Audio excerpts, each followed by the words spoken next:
se ti piace il lavoro che facciamo, il lavoro di informazione che facciamo per la nostra città, ma non solo per la nostra città a livello provinciale, seguici appunto sul canale YouTube, appunto cliccando sulla campanellina come puoi vedere dalla ripresa che vedi sotto e anche mettendo il mi piace sul video, il mi piace quello di YouTube o se vuoi il non mi piace, su YouTube è possibile anche mettere il non mi piace perché così comunque fa alzare l'algoritmo e comunque abbiamo una maggior penetrazione sulla nostra zona. Se lo fai ti ringrazio, ciao e grazie ancora che siete sempre con noi. Ciao! Emergono nuovi dettagli relativi alla rissa che venerdì sera ha avuto luogo in Calle Seminario a Chioggia. La madre di una delle persone coinvolte, il ben noto Marco Penzo, ha contattato Chioggia Azzurra per fornire la propria versione dei fatti. Secondo la donna, il figlio ventunenne sarebbe intervenuto a difesa di un quarantenne gettato nel Canal Vena la notte precedente dall'altro contendente, il quale avrebbe fronteggiato Penzo munito di una spranga e avvalendosi del supporto del padre e della madre, che incitava il figlio, dai massalo, dai copalo, volendo estendere la faida all'intera famiglia. Nell'occasione Penzo ha trovato sostegno agli zii prima di liberarsi dalla morsa a calci contro i due uomini. Non sarebbe quindi la droga o lo spaccio il movente del violento alterco che ha portato i due rivali ad aggrovigliarsi sul pavimento, ma solo l'esigenza di difendere un amico che non è in grado di farlo da solo. La situazione nella zona meridionale di Rivavena è sempre più esplosiva se si considera, a quanto afferma la madre del ventunenne, che anche l'altro ragazzo ha preso l'abitudine di malmenare le persone per strada. La donna, sfinita dalla situazione, ammette i disagi del figlio che spesso e volentieri eccede con l'alcol. Penzo, definito pecora nera dalla sua stessa genitrice, si sarebbe opposto più volte alle cure del SERD. Il padre anzi chiede alle vittime di denunciare il giovane, di modo che con qualche mese di prigione o in comunità di recupero egli stesso possa disintossicarsi, visto che la famiglia non sa più come fare. La donna chiede di non giudicare la situazione, ma è difficile non farlo quando il figlio, tra le altre intemperanze nei mesi, ha fracassato le costole di un anziano inerme.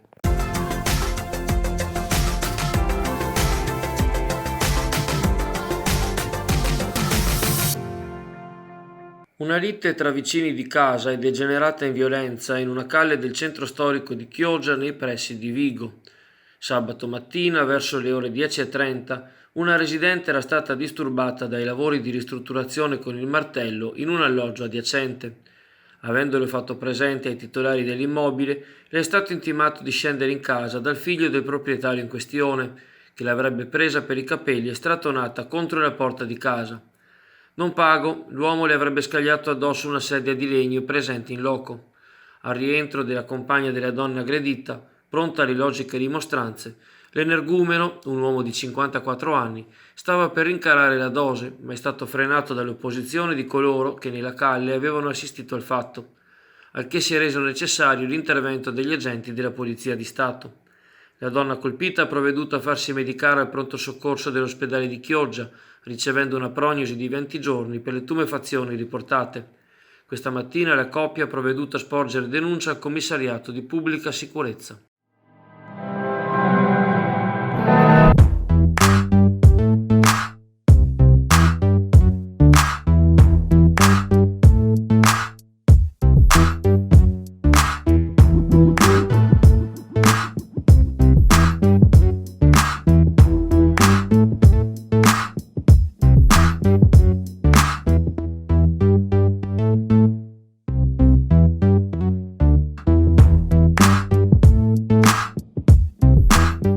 Com'era logico e prevedibile, dati i tempi in qualche modo ristretti e la finora mancata attribuzione comunale del plesso denominato La Barca alla cooperativa sociale Approdo che ne ha fatto richiesta, il progetto educativo per l'infanzia da 0 a 6 anni messo in campo da quest'ultima non ha preso avvio nei locali di Ridotto Madonna, adiacenti all'ospedale, in tempo utile per l'inizio dell'anno scolastico.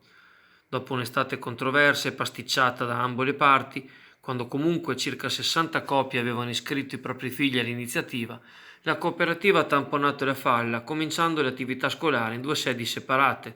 Ne dà notizia la pagina Facebook del settimanale diocesano Nuova Scintilla, che menziona l'Opera Baldo nei pressi della chiesa di San Martino a Sottomarina, sede della stessa cooperativa Prode e di altre realtà legate a Comunione e Liberazione, e uno stabile in via Pigafetta, dove era ubicato in precedenza un altro asilo e dove sono continuati anche stamani i lavori di sistemazione in una specie di lotta contro il tempo.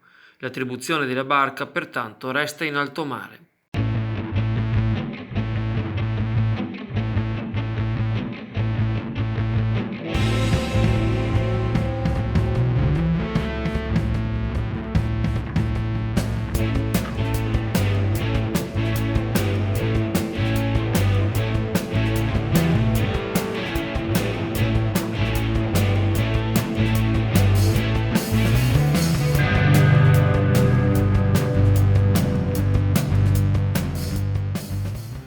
Questa mattina il Consiglio Comunale di Chioggia, con i voti della maggioranza, ha votato l'aumento dell'addizionale IRPEF da parte del Comune per il prossimo anno.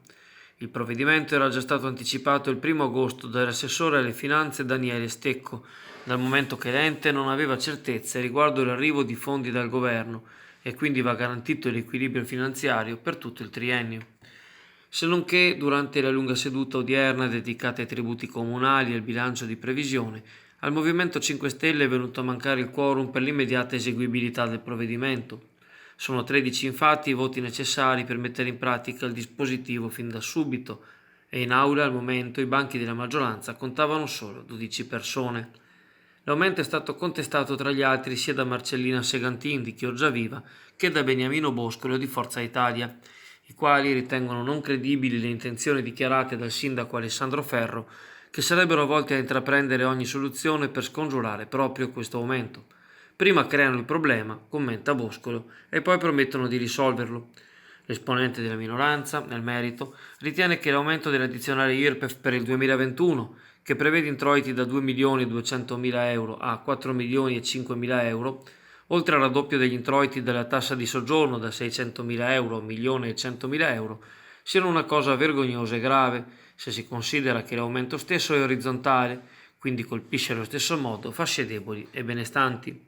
Beniamino Boscolo rileva come nel 2021 aumenteranno le spese legate ai servizi istituzionali del Comune, più 608.000 euro, e quelle per i servizi al territorio, più 800.000, le quali a suo avviso potrebbero essere anche più limitate.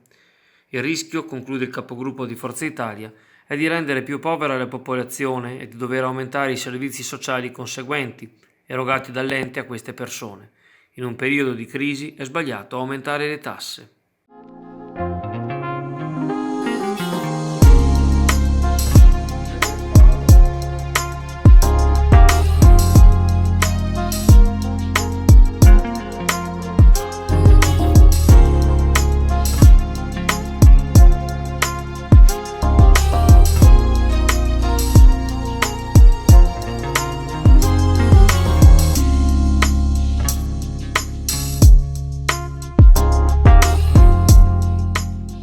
A una settimana dallo svolgimento delle elezioni regionali e dallo spoglio delle schede, la Commissione elettorale della Regione Veneto non ha ancora comunicato l'ufficialità del risultato degli eletti.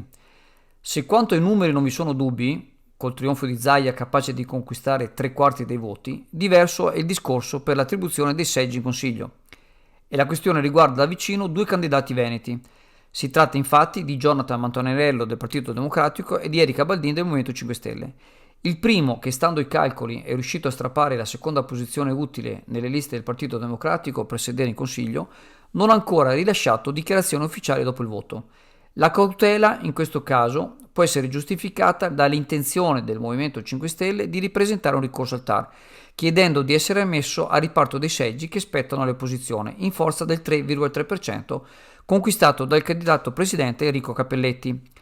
Ma la legge, secondo il politologo Paolo Feltrin, parla chiaro: la soglia del 3% necessaria per accedere in Consiglio va intesa riferita alla lista e non al candidato presidente.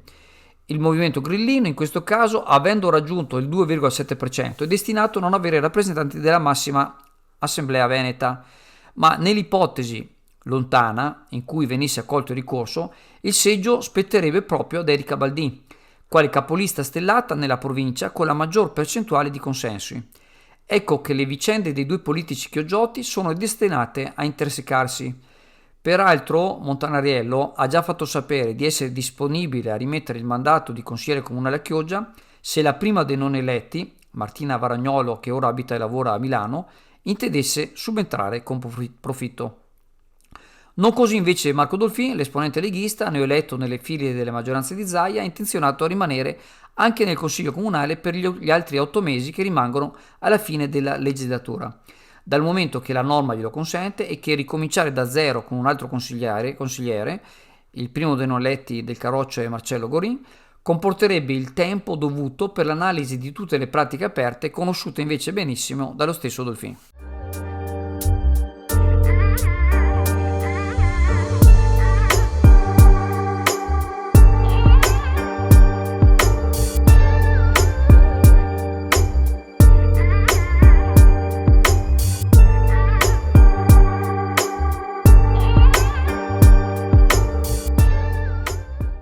L'Union Clodiense riprende da dove aveva lasciato lo scorso febbraio, ovvero con una vittoria in trasferta grazie a 3 reti segnate.